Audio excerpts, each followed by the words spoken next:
UFC Freedom 250, Ilia Topuria versus Justin Gaethje, with a massive co-main event of Alex Pereira versus Cyril Gane. This is actually a good card. This is actually a very good card. Now, it's obvious that the UFC settled with this card. This is not what they wanted to deliver, right? Justin Gaethje didn't even know he was fighting on this card until it was announced, which is crazy and ridiculous. But it's still a good card for a pay-per-view type card. There's no more pay-per-views, but by pay-per-view standards, right? But by a number card standards, it's actually a very good card. But for a monumental, one-time, White House, Freedom 250, whatever they want to call it, type fight card, it's absolutely disappointing, all right? But still, it's going to be a fun card in my opinion. A lot of good fights if everything goes well. There's been a lot of issues going on with building the octagon and the bugs and everything. The weather, fighting outside. We'll see how all that plays out. But let's go ahead and break down the main event and the co-main event and every single fight on this card.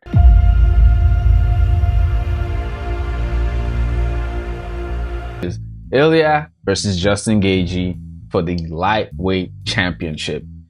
Of course, Ilia Topuria is supposed to be fighting Aiemann Tarukian, but that was a fair argument before Gaethje faced Paddy, which was a legit bullshit fight right there.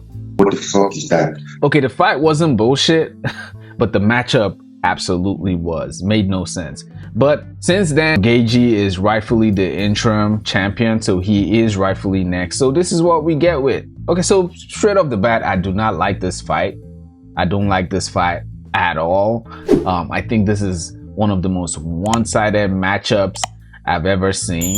And 2026 has been an interesting year, man. You would think something is so one-sided. You would think it's clear who the winner in the fight is, but then the opposite happens. But this is very different, man. We're talking about someone who is arguably the pound for pound or second pound for pound best fighter right now after Islam, facing Justin Gaethje, who's arguably at the tail end of his career. Now, he beat Paddy Pimblett, but stylistically, you could see why Gaethje beat Paddy, especially the way he did. When you watch the fight with Paddy, the way Gaethje was throwing hooks and then swinging his head in a circular motion, that's not gonna play well against Ilia in any way. But I can agree that he was probably doing that to fight someone like Paddy. That style does work against someone like Paddy. So I'm not gonna act like that's always how Gaethje fights. But yeah, I don't like this fight. Straight up, we'll be picking Ilia, but there are ways Gaethje can definitely win. So on one side, you got Ilia Topuria, the undefeated wrecking machine and lightweight champion. On the other side, Justin Gaethje, the human highlight reel and arguably the most violent striker in UFC history. Stark contrast with the way these guys match up. This fight is basically precision versus chaos, elite boxing and grappling versus raw pressure and knockout power. And yes, Gaethje has knockout power, but to be fair, I think his power has reduced a little bit. He's not as lethal as back then. Now, of course, he's still dangerous, especially if he keeps landing clean. You do not want to keep getting hit by Gaethje, even with the leg kicks. But that knockout power, I think it's reduced a little bit, in my opinion. But first, let's talk about Ilia Topuria. Like I said, one of the most well-rounded fighters in the sport today. He's undefeated in MMA, and he has already captured UFC titles in 2 divisions. And that's why right now he's the number 2 pound for pound fighter in the UFC. Topuria's fight style is built around 3 key elements: his elite boxing, his knockout power, and his high level grappling. Topuria has some of the cleanest boxing in MMA. He fights with tight combinations, excellent timing, and devastating counter hooks. He doesn't waste punches and he sets traps. And that's the thing about Topuria, man. He's very precise and obviously very powerful, but he's not swanging and banging. He's not just throwing and trying to find out what sticks to the wall. he's not wasting his punches at all. So first of all, he doesn't waste his punches, right? At the same time, he's setting up a trap for something to land clean. Just a crazy combination of skill set to have. Now, not to talk about his knockout power. He's knocked out legends like Volkanovski, Max Holloway, Charles Oliveira. I mean, we're talking about how impressive it is that Charles Oliveira dominated Max Holloway, but he couldn't do any of that to Ilia Topuria. He literally tried the same takedown tactics, the same techniques, the same getting into the clinch, trying to pick him up. That shit did not work at all with Ilia Topuria. At all. And when you watch that fight, it just reminded me of how good Ilia is. I mean, look at Ilia, right? He knocks out Volkanovski. Volkanovski then goes on to become a 2-time featherweight champion, beating prospects, right? Twice. He knocks out Max Holloway. Max Holloway proves that he still got it, beats Dustin Poirier, then fights Oliveira, even though he lost. He doesn't look washed. Knocks out Charles Oliveira. Charles Oliveira puts on a fantastic performance against Gamrot, puts on a fantastic performance against Max Holloway. So yeah, Ilia is the real deal, bro. So then we get into his high-level grappling, which people forget this, but Topuria is a Brazilian Jiu-Jitsu black belt with multiple submission wins. So if striking gets dangerous, he can switch levels and dominate on the ground, and it's not a problem for him. I mean, the man's resume at some point had equal submissions and knockouts. He had all submissions and then got into the UFC and then all knockouts. So he's one of the most well-rounded fighters. Now, to be fair, we haven't seen that much of his grappling in the UFC against the highest level of grapplers and elite scramblers on the ground. But he hasn't needed to, he hasn't been put into that situation where he needs to show us, right? It's not his fault that he can easily knock these guys out. That's not his fault. But yeah, well-rounded in the grappling. But this just goes to show that even when he can knock you out, the grappling is the next play. And that showed in his fight against Charles Oliveira. Because like I said, Oliveira tried to handle Topuria the way he handled Gamrot. He tried to handle Topuria the same way he handled Holloway. And he just didn't play out because Ilia knew exactly how to defend and reverse those takedowns. So in Topuria's last 5 fights, like I said, knocked out Charles Oliveira in round 1. Charles Oliveira, former lightweight champion, put him out cold. Knocked out Max Holloway in round 3. Knocked out Volkanovski in round 2.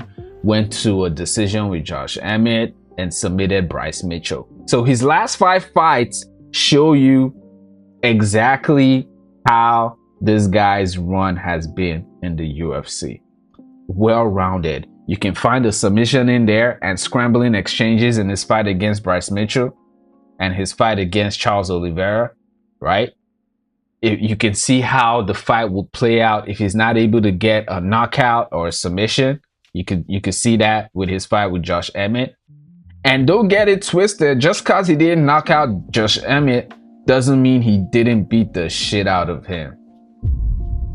Josh Emmett's face was bloodied up after that fight. Like, it was pretty bad after that fight, right? So don't get it twisted. Like I said, that's 3 knockouts over former champions and elite contenders in his last 5 fights. Right now, Topuria might be the most dangerous boxer in the UFC, and that's just a fact.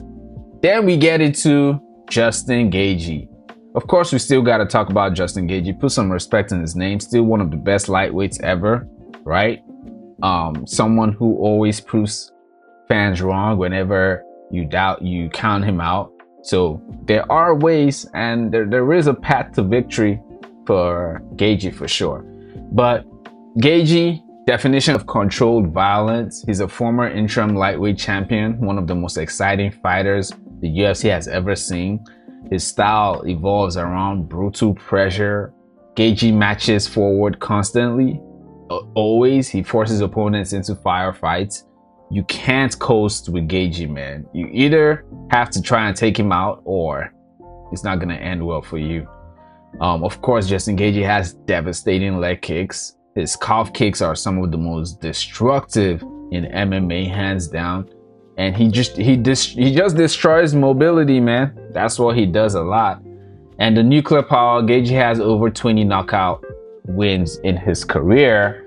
When he lands clean, people go to sleep. But the key word there is landing clean. Like, now, Gaethje's last 5 fights, Paddy decision for the interim title, of course, that just happened. He was an underdog in that fight. Very good win for him. Made it a dog fight, and the experience played a part. He beat Rafael Fiziev, another prospect. He beat Fiziev twice. And then he lost to Max Holloway, UFC 300, when he got knocked out cold. And then he knocked out Dustin Poirier before that, and then beat Michael Chandler before that. So when you compare both their resume, you can see it's not even on the same level, right? Gaethje beating people like Paddy, Fiziev, and then the way him losing to Max Holloway, who Ilia knocks out, right? Of course, we're not doing MMA math, but you get my point. Knocked out Dustin. That's a good, of course, fantastic win. And everybody beats Michael Chandler. So that's not the biggest thing to brag about right there, right?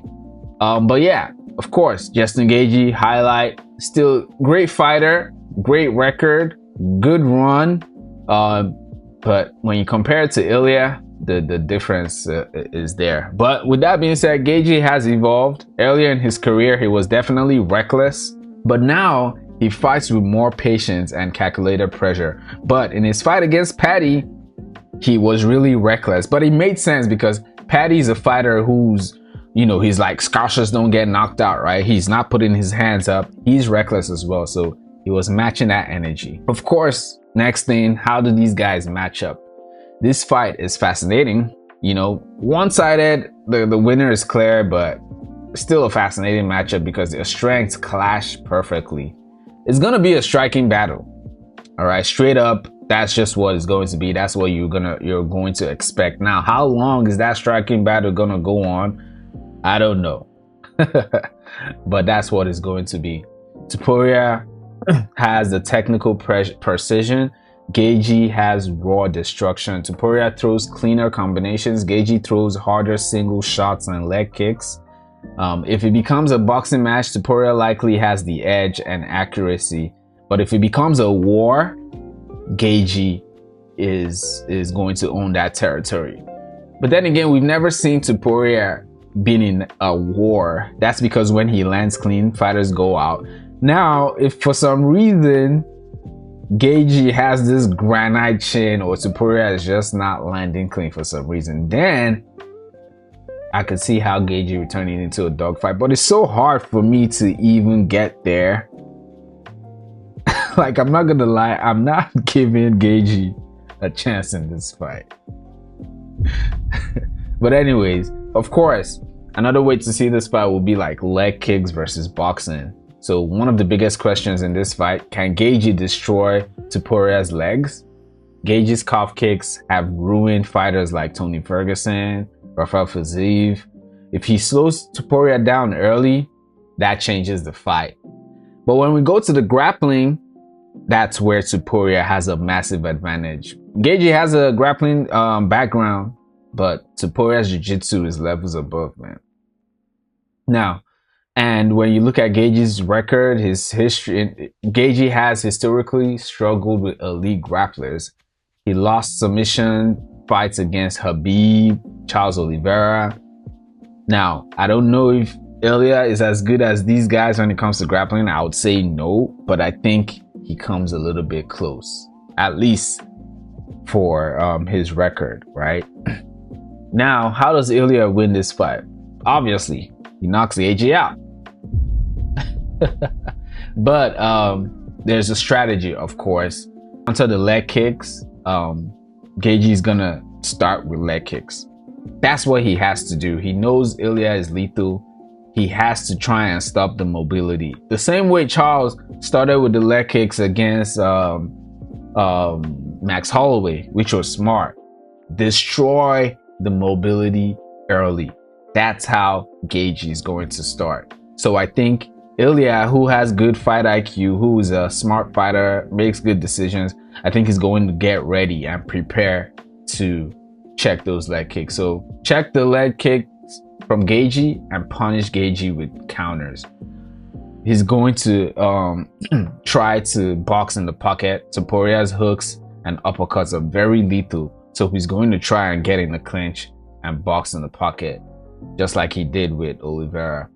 And then if somehow these things he's not being that successful, he's gonna mix it in with the takedowns. So even the threat of grappling could freeze Gaethje. If Topuria fights smart and technical, which he's definitely going to do, he's going to win by a KO or submission. Now for Gaethje, of course, he has the pressure, and like I said, he has to pressure immediately and start with the leg kicks. He needs to destroy the legs of Topuria. Gaethje has zero negative chance of winning this fight without trying to destroy Topuria's legs. That has to be the first thing that he tries to do. Literally, like there's no two ways around it. And he just needs to turn the fight into a chaos. He can't beat Topuria by being clean, point fighting, trying to look for that KO. He needs to find the KO. So the biggest X factor for this fight is power, man. Both men can end the fight with one punch. Topuria has been knocking out champions, like I said, but Gaethje might have the hardest punches at lightweight. Here's what I think happens. Early on, Gaethje lands some brutal leg kicks and pressures forward, but Topuria's boxing is just too clean. Eventually, Gaethje walks into a counter hook or a combination, and that's when things get dangerous, man. I think Ilia is gonna win by a round 2 or 3 knockout. I think it's obvious, man. I think it's obvious. It's hard to see Gaethje doing anything here. That's why I hate this matchup so far. I don't think this fight is close in any way.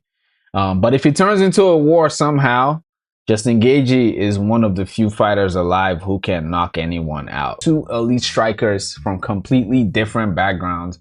On one side, you have Alex Pereira, arguably the most terrifying knockout artist in the UFC today.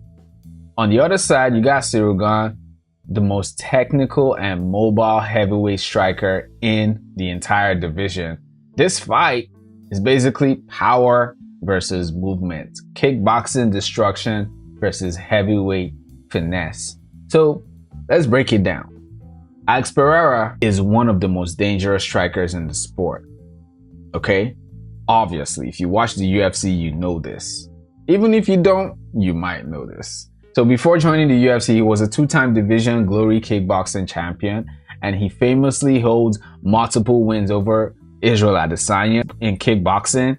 In MMA, Pereira became a champion in 2 different weight classes, which is obviously extremely rare, and this makes it very interesting because Alex Pereira is going to be the first fighter to actually attempt to become a champion in 3 different weight classes. Very impressive. If Pereira beats Gane, bruh, that'll be some crazy shit, man. Crazy shit. But yeah, I digress. So what makes Pereira dangerous, you might ask, but it's obvious: his nuclear knockout power. Pereira might have the scariest left hook in MMA history. When the punch lands clean, the fight is usually over. He has knocked out elite fighters like Israel Adesanya, Jamal Hill, Yuri Prochazka, and he doesn't just knock people out, he shuts the light off. I mean, the way these fighters look when they get knocked out is freaking scary, man. Now, a lot of people forget, yes, Pereira is a knockout artist, he's scary, all that stuff, but bruh, he has elite kickboxing IQ. Pereira fights very calm and patient. He doesn't rush, all right? He stalks opponents, cuts up the cage, waits for the perfect moment to land a devastating counter. And he does this every time. I've literally never seen Pereira look like, oh man, he's rushing to get that knockout. He's always precise. It's like he's planning everything and he's like 2 steps ahead. That's where the kickboxing IQ comes in. And then the devastating leg kicks, of course. After his most dangerous power, his left hook, lethal, then comes in the leg kicks. That comes in second place and it's close. One of Pereira's most underrated weapons is his low kick. It destroys opponents' legs and slowly breaks them down over time. And the thing about Pereira is, as long as you're standing, because a lot of fighters, they start with the leg kicks and then eventually they stop. It's like they try to stop the mobility and then eventually they stop. Pereira doesn't stop. As long as you're still standing, he's going to keep landing those leg kicks. But let's look at Pereira's his 5 recent wins. Knocked out Yuri Prochazka, knocked out Jamal Hill, knocked out Yuri Prochazka again. Jan Blachowicz had a decision win, knocked out Adesanya, of course. Khalil Roundtree. Impressive, right? Magomed Ankalaev twice. Of course, Pereira, is fair to say he's been favored with facing strikers most of his career. The only well-rounded fighter he's faced is Magomed Ankalaev. But he knocked him out in the second fight, even though Ankalaev's ribs were broken and that's been confirmed. So that does matter. But still, Ciryl Gane is another striker, okay? And we're going to get into Ciryl Gane's fight style because there are some things here that people might forget. So when we look at Gane, one of the most unique heavyweights the UFC has ever seen. Most heavyweights rely on raw power. Gane fights like a middleweight trapped in a heavyweight body. He's incredibly fast, man. So fast. I mean, it's very fascinating. And a lot of people, they might be fast, they might be technical, they might be fluid. One of it, Ciryl Gane is all three. He's fast, he's technical, he's fluid. And then you combine that with his elite footwork, Gane might have the best movement in the heavyweight division. He glides around the octagon, constantly changing angles and making opponents miss. That's what he does throughout his fights. And that's extremely rare, again, for someone his size.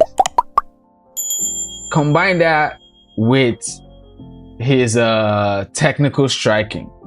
Man, Gane comes from a Muay Thai background and his striking is very clean and technical. He's always mixing the front kicks with the body kicks, and he's always mixing his jabs with long combinations. And he's just constant with the pressure. So just imagine, right? He's always with the pressure, always moving forward, always technical with the front kicks, body kicks, jabs, combinations.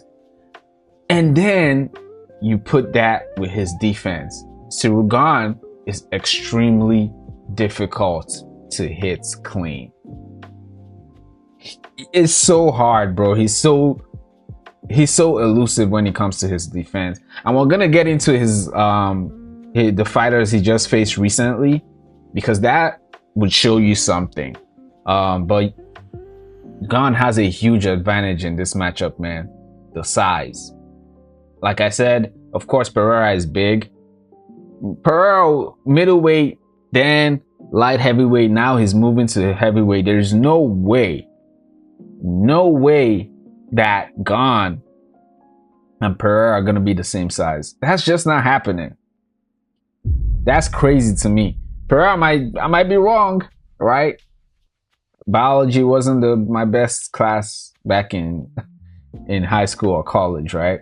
So I might be wrong, but there's no way Pereira would look like a real heavyweight in front of Gane. I think Gane will have the size advantage in this. He's a natural heavyweight. He'll most likely be like 30 or 20 pounds heavier. Height advantage as well. He's taller and his reach is higher as well. So the size difference could be a major factor. Now, when you look at Gane's past fights, Sergey Spivak, TKO win. John Jones lost to John Jones. Tied to Ivasa, Derrick Lewis, Volkov, Cyril Gane, Francis Ngannou. So this tells an important story, right? Gane dominates most heavyweights on the feet, but he struggled against elite grapplers.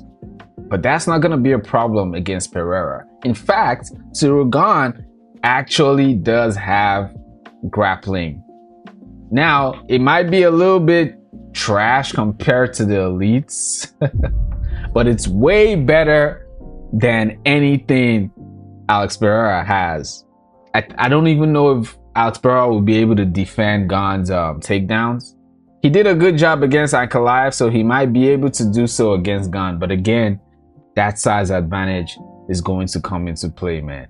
And Gane, like I said, he's so elusive, man. It's so hard to hit this guy. All right? He fought Francis Ngannou. Francis Ngannou didn't knock him out.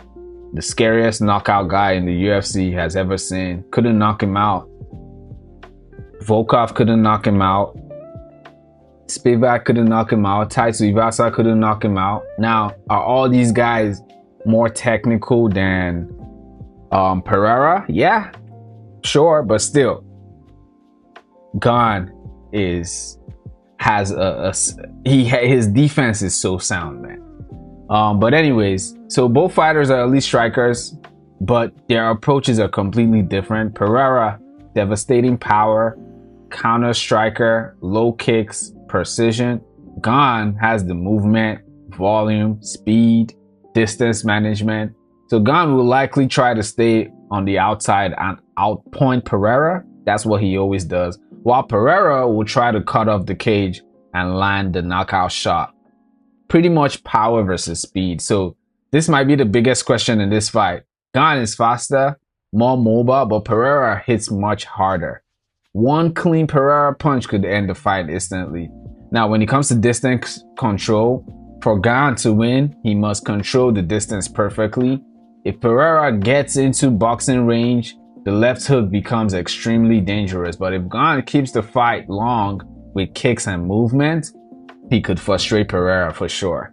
Now, for Pereira's path to victory, the strategy is clear. He needs to cut off the cage. He can't chase Gane and keep chasing Gane. He's just going to keep running throughout the fight. He needs to slowly trap him against the fence, attack the legs of Gane non-stop, heavy leg kicks, and that will slow Gane's movement. And he needs to land a left hook, man. There's no winning this fight without landing that left hook. Eventually, Gane may get caught during an exchange, and if Pereira lands clean, the fight ends instantly. But for Gane, the path to victory is much more tactical. He has to use the movement. He needs constant lateral movement. Standing still against Pereira is extremely dangerous. He needs to stay long, use jabs, front kicks, body kicks, keep Pereira at distance, and he just needs to take it one round at a time. He needs to win the round. Gane doesn't need to knock Pereira out. He's not going to try to knock Pereira out. He could win a technical decision by outstriking him. So the biggest X factor here is the size and durability, in my opinion. Heavyweights can absorb much more damage. They just can. The question is, does Pereira's power carry up against a true heavyweight like Gane? Now, if it does, Gane could be in serious trouble. And he just is, right? I think his power will translate. Now, as much as he already has, that's a different question. But this is a close fight stylistically, in my opinion, man. Early on, Gane could probably have success with movement and kicks, but Pereira's pressure and leg kicks could slowly close the distance. Eventually, Pereira traps him along the fence. And when it happens, I think that left hook will connect, man. The left hook will be a real problem. I'm probably going to be going back and forth with this one because, again, Ciryl Gane's movement is a lot, man. But Pereira has good cardio and he's a very experienced kickboxer. Ciryl Gane can try his best to keep evading, but eventually I think that left hook is going to land clean. and I think it will be maybe like a round 3. So I think I'm gonna go with Pereira for now. Probably gonna change it because this is a very close. Now this fight is close in paper, but the outcome will absolutely not be close. If Pereira wins, it's gonna be like a clean left hook knockout. Anybody who picked Gane would be like, I can't believe I did that. But if Gane wins, it's gonna be like a dominant one-sided decision. All right, for the rest of the card, like I said, this is a pretty stacked card. We got Sean O'Malley versus Aiemann Zahabi. Sean O'Malley remains one of the most unique strikers in MMA. Say what you want about him, the guy is slick with his striking. O'Malley isn't the kind of fighter who marches forward throwing combinations nonstop. Instead, he constantly forces opponents to make mistakes. That's always his game plan, all right? He uses feints, stance switches, long-range weapons to create openings for devastating counters. You always got to watch out for those counters. His greatest strengths, I would say, is his footwork, honestly speaking. His quick-witted, his accuracy, and his ability to land knockout shots without taking too much damage in return. The challenge for opponents is simply getting close enough to touch him, and that's going to be a big question for Zahabi. Across from him, Aiemann Zahabi. Zahabi has quietly become one of the most technically sound fighters in the division. He's patient, he's disciplined, and rarely puts himself out of position. Zahabi is well-rounded, right? And he mixes his game plan well. He's not one of those fighters who you can identify as, oh yeah, he's a grappler with a good defensive striking, or he's a striker with good defensive grappling. He's equally well-rounded. And unlike many of Sean O'Malley's opponents, Zahabi doesn't chase knockouts recklessly, all right? He prefers measured pressure, clean boxing fundamentals, and intelligent shot selection.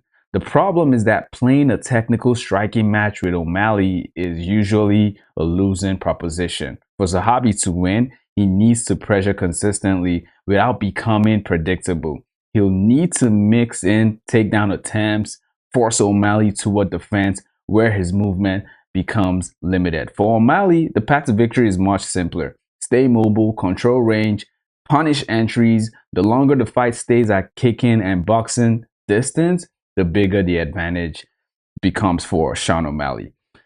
This feels like a matchup where O'Malley's speed and creativity should allow him to consistently outpoint Zahabi and potentially find a late finish. So I'm going to go with Sean O'Malley. Plus, honestly speaking, O'Malley has faced more elite competition than Zahabi. The most elite competition that Zahabi has faced is Jose Aldo, and he kind of struggled in that fight, honestly speaking, and that was a washed Aldo. Aldo is a legend, don't get me wrong, but O'Malley has been in championship fights. He's been in the big stage. Now, this is not a main event. It's 3 rounds, but I think O'Malley is going to get it done. He's a better fighter, in my opinion, a better striker, and I think he's faced more elite competition. And this is exactly what the UFC wants. Next fight, we got Derrick Lewis versus Josh Hokit. So, whenever Derrick Lewis fights, one thing matters above everything else, and that is power. Lewis is arguably the most dangerous one-punch knockout artist in the heavyweight division has ever seen, all right? His technique isn't always pretty, obviously. His cardio isn't always reliable. In fact, the man has specifically asked not to be put in 5-round main events. But none of that matters if he lands clean. Lewis spends a lot of time waiting for opponents rather than creating them. He invites opponents forward and trusts his ability to erase mistakes with a single punch. Josh Hokit brings a different style. Hokit actually comes from a wrestling background and is likely going to approach this fight with a grappling heavy game plan. That's usually the blueprint against Lewis. Get him to the mat, control him, force him to work. But history tells us that controlling Derrick Lewis is easier said than done. Lewis has made a career out of standing up from positions where most heavyweights would remain stuck. His explosive athleticism makes traditional control different. But we're talking about Derrick Lewis, man. The man is he's a swing and bang guy. For Hokit, wrestling must be constant. And I think Hokit is going to wrestle more in this fight, more than he did in his fight against Curtis Blaydes. Curtis Blaydes is a decent striker, but he has that wrestling background. So that wasn't going to be Hokit's main game plan. Hokit is well-rounded as well. And I think he has good fight IQ. I think this is going to be a wrestle-heavy fight for him. He's going to try to get Derrick Lewis to the ground and take him out. I don't think he's going to stand and swing with Derrick Lewis. That's a risky game right there. Because if he does that, one punch and he's out. In my opinion, this is 50-50, but Hokit is the fresher fighter. The guy is a dog. He's on a great momentum. Derrick Lewis is on a decent momentum as well. He's always back and forth, inconsistent.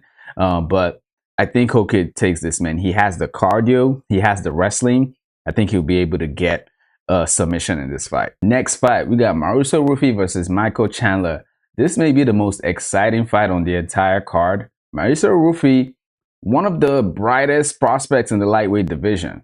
He's explosive, creative, and incredibly dangerous on the feet. Incredibly dangerous. Ruffy fights with confidence and unpredictability. Flying attacks, spinning techniques, sharp counters. Everything he does is designed to create chaos. Then we look at Michael Chandler on the other hand. One of the most entertaining fighters. Okay, say what you want to say about Michael Chandler. The guy always puts on a fight. It's always entertaining. Chandler brings relentless pressure, explosive wrestling, and knockout power. Although his fight IQ is just not there. He has the body type, he has the skill set, but he just doesn't use it. All right. The downside is that Chandler often fights emotionally, right? Hence his low fight IQ. He takes unnecessary risks. He loads up on big shots and sometimes puts himself in dangerous position. And he's been doing that more often than not. Against a younger, faster opponent like Ruffy, man, those mistakes are gonna pay badly. The biggest concern for Chandler is the speed, man, and the fight IQ. Ruffy appears to be entering his prime, while Chandler is on the back end of his career. It feels like they gave him this fight to make up for the fact that he was supposed to fight Conor McGregor and he just got shoved to the side. But yeah, I think Ruffy's gonna get a knockout here, man. I think Ruffy is gonna finish Michael Chandler in this fight. Next, we got Bo Nickal versus Kyle Daukaus. Bruh, what the hell is Bo Nickal versus Kyle Daukaus doing on a UFC Freedom special White House card? I don't get this whole, hey, whatever. Bo Nickal versus Kyle Daukaus. Bo Nickal remains one of the most intriguing prospects in MMA because they force him in our face. That's really why, all right? But when Nickal gets his hands on opponents, the fight usually changes immediately. His ability to chain takedowns together, dominate position, is among one of the best in the sports. The biggest question surrounding Nickal is his experience. That has always been an issue, all right? When he faces the top guys, you know, you can see he gets exposed a little bit. That's what happened with RDR. Can he continue developing his striking and decision making against high level competition? That has always been the question since that loss. Kyle Daukaus, on the other hand, presents an interesting challenge. The guy has been on a good run recently. Daukaus is a skilled grappler in his own right, although I don't think you can compare him to Bo Nickal when it comes to the wrestling. But unlike many opponents, he's comfortable fighting off his back. He also is far more experienced in MMA competition, right? Well-rounded MMA fights, more than Bo Nickal. But Bo Nickal's wrestling is just levels above, if we're being honest. For Daukaus, the key is forcing scrambles and creating submission opportunities whenever Nickal enters his world. For Nickal, the formula remains straightforward: pressure, wrestle, control. Avoid unnecessary risk. The danger for Daukaus is spending extended periods underneath a highly experienced wrestler like Nickal. If Nickal establishes top control early, this could become a long fight for Daukaus. And I think Bo Nickal is going to make this a wrestle-heavy fight. I think he's aware of who Kyle Daukaus is. He can sneak in shots there that could take him out. But at the same time, I don't know. Bo Nickal may get more confidence in himself and want to show out since it's a UFC White House for America, you know, all that stuff. But I got Bo Nickal by decision in this fight. Next fight, we got Diego Lopes versus Steve Garcia. This is a very fascinating matchup. This is actually one of my favorite fights on this entire card. This might simply be the fight most likely to steal the show, honestly. Diego Lopes has become one of the most exciting fighters in the featherweight division. His aggression is relentless. His submission game is elite. and he's become increasingly dangerous on the feet. Lopes thrives in chaos. If a fight is chaotic, Lopes is taking that fight. The crazier the fight becomes, the more dangerous he seems. Steve Garcia is also a fighter who loves violence, all right? Garcia fights with pressure, power, and aggression. He's constantly looking for finishes and rarely takes backward steps. That's what makes this matchup so compelling because both guys thrive in chaos and they're aggressive. Neither fighter likes fighting cautiously. Both men are natural finishers. The difference may come down to versatility and experience, all right? Who's faced the more elite fighters? Who's been in more higher competition? Lopes possesses more ways to win, in my opinion. He can hurt opponents standing. He can dominate grappling exchanges. And his submission threats are among the best in the division. Garcia's clearest path is forcing a striking war and testing Lopes' durability. But even in that, it's not easy. It's not a clear win. I'm not going to sit here and say, oh yeah, Garcia is the better striker. I don't think so. I don't think so. But every wild exchange also creates opportunities for Lopes to secure a takedown or jump on a submission. I just feel like Diego Lopes has more ways to win. He's faced more elite competition. I'm going to go with Diego Lopes by a finish in this fight. But overall, this is a good card, man. Kind of disappointing in the sense that this is not what we were promised. It's obvious the UFC settled for this. But let me know what you think in the comments, man. Let me know who you got in every fight. Let me know where you think I'm tripping in my predictions. Don't forget to like the video if you like the video and subscribe to the channel if you're new. I'll see you on the next one.